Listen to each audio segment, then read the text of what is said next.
we need to hear this day through Christ our Lord. Amen. Please be seated.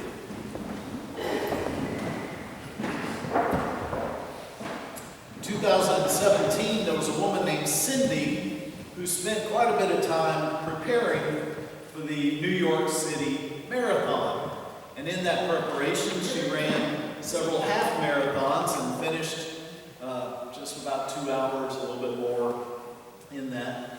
And so she ran the New York City Marathon, finished with a time of 3 hours, 17 minutes. And she was rejoicing that she had left it all out there. And she said this in her Instagram post: "Ran my heart out today and left everything on the course. All the training paid off and qualified for the Boston Marathon." She posted that on Instagram with a post-race selfie, of course, and a picture of her finishing medal. Well, there was a man named Derek Murphy who followed the marathon circuit. He lived about 640 miles away from New York. He was also a business analyst and a former marathoner himself, and so he was always interested in the races and watched them. He was really skeptical when he saw her picture and her talk about finishing in 2 hours a half marathon, and all of a sudden she finished the full marathon in 3 hours and 17 minutes. So he looked through all the pictures of the New York City Marathon that he could find online. Never saw her in the race once.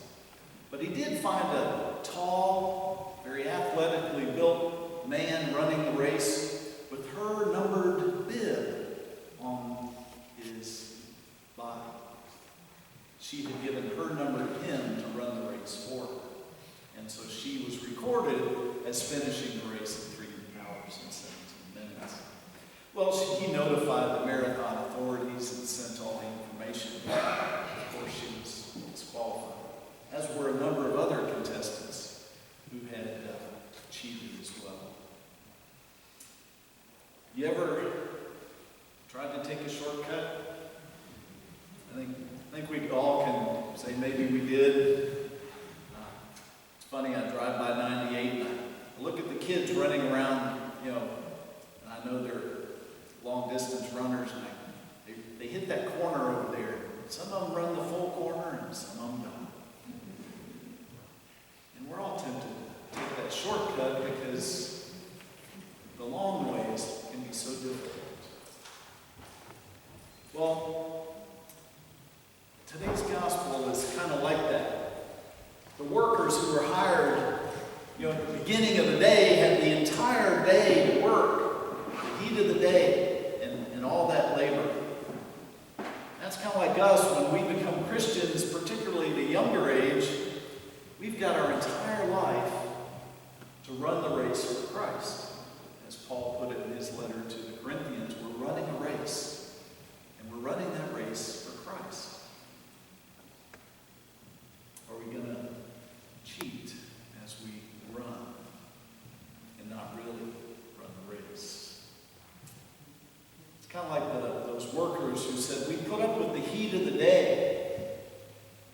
Are we going to make it through the heat of our Christian walk, the difficult times, the trials that come our way? Jesus said we would have that. He said, "In this world you will have tribulation, but be of good cheer. I have overcome the world." So that means two things to me, what Jesus said there. Number one, obviously, we'll have difficulties. And some of those things will be incredibly painful.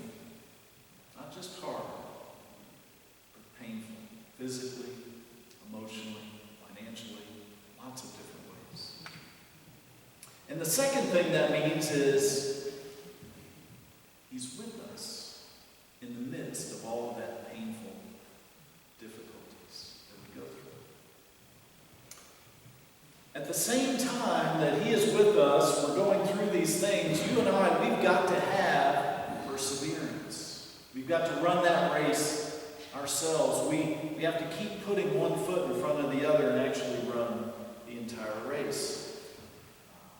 One summer, when I was a teenager, I got my first real job. I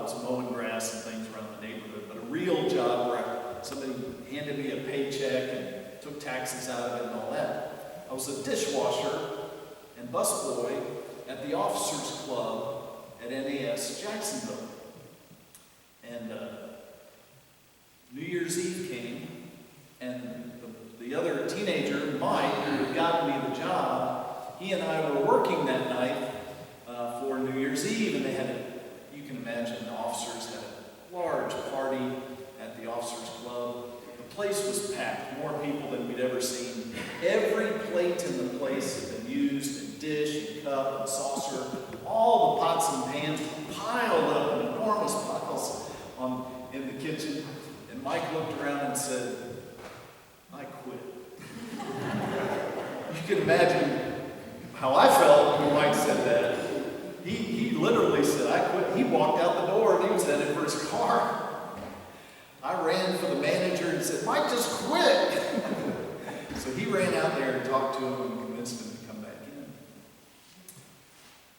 Some 4 hours later, we left, having washed all the plates and dishes and run them through the machine. Didn't touch any of the pots and pans. Just never made it to those. And normally, you have to leave everything ready for the next shift. But the manager said, "Look, we know you can't get all of it done. Just leave those for the next shift." But we had to persevere and get everything else done. Mike didn't want to persevere. Fortunately for me, he did. Paul said this in Romans about perseverance, chapter 5.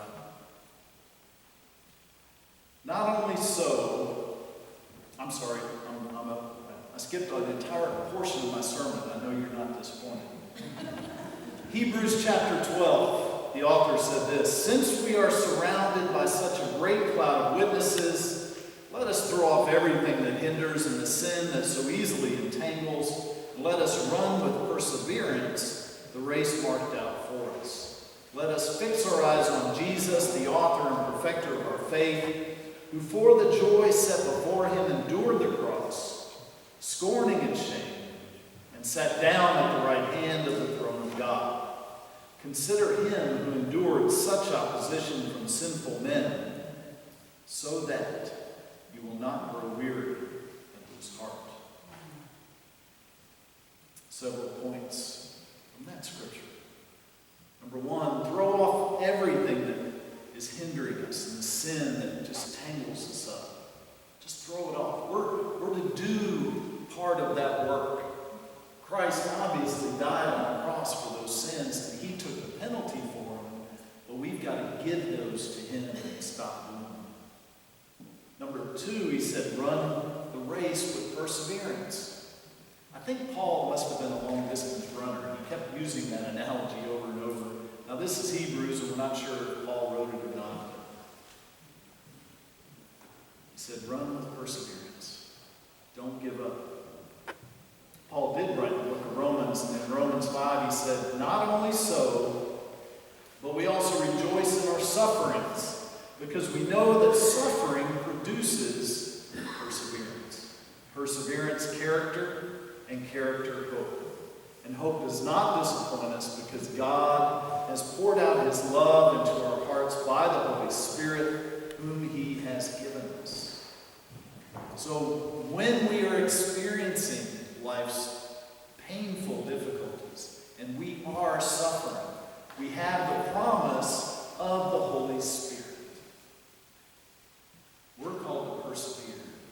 The Holy Spirit dwells within us to give us the strength to do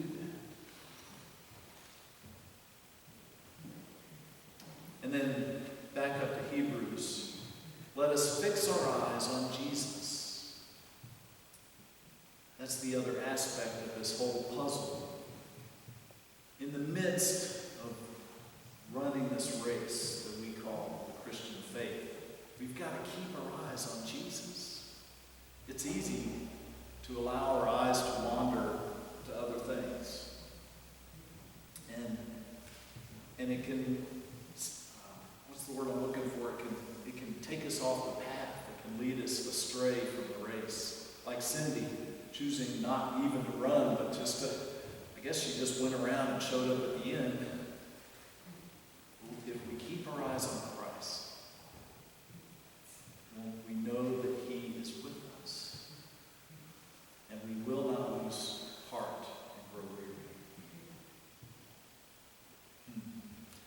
Here's another story I want to tell you.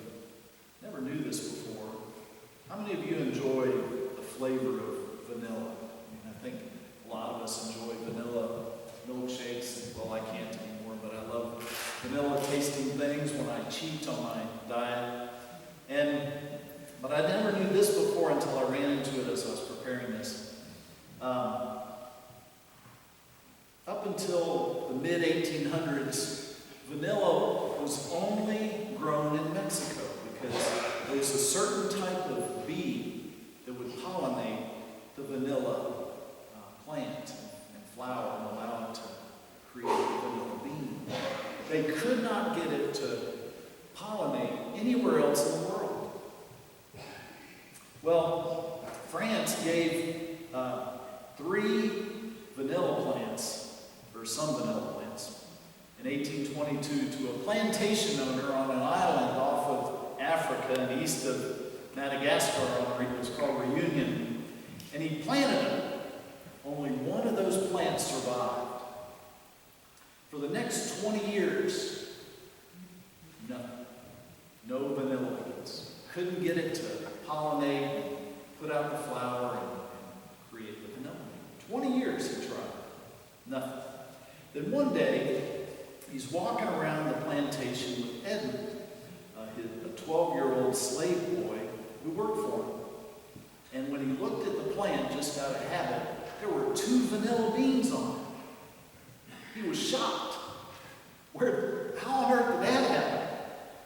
He was so surprised, Edmund noticed, and they talked, and Edmund said, well, I pollinated.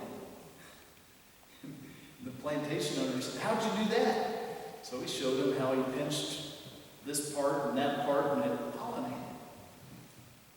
Well, that was in 1841. By 1858, that plantation owner was exporting 2 tons of vanilla beans. And by 1898, it was up to 200 tons. Because the 12-year-old slave boy figured out how to pollinate the vanilla plant. Now that plantation owner persevered for 20 years, fertilizing, watering, protecting that plant in the hopes it would produce, and it finally did. You and I, we are also called to persevere. And just like that little boy helped him, we have the Holy Spirit to help us. Let us pray.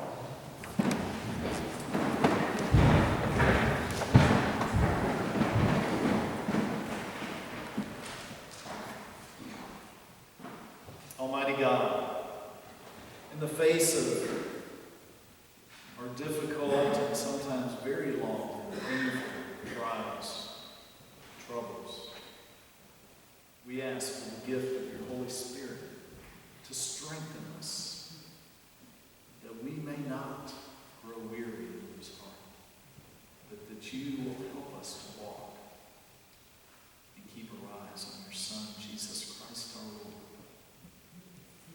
in whose name we pray. Amen. Amen.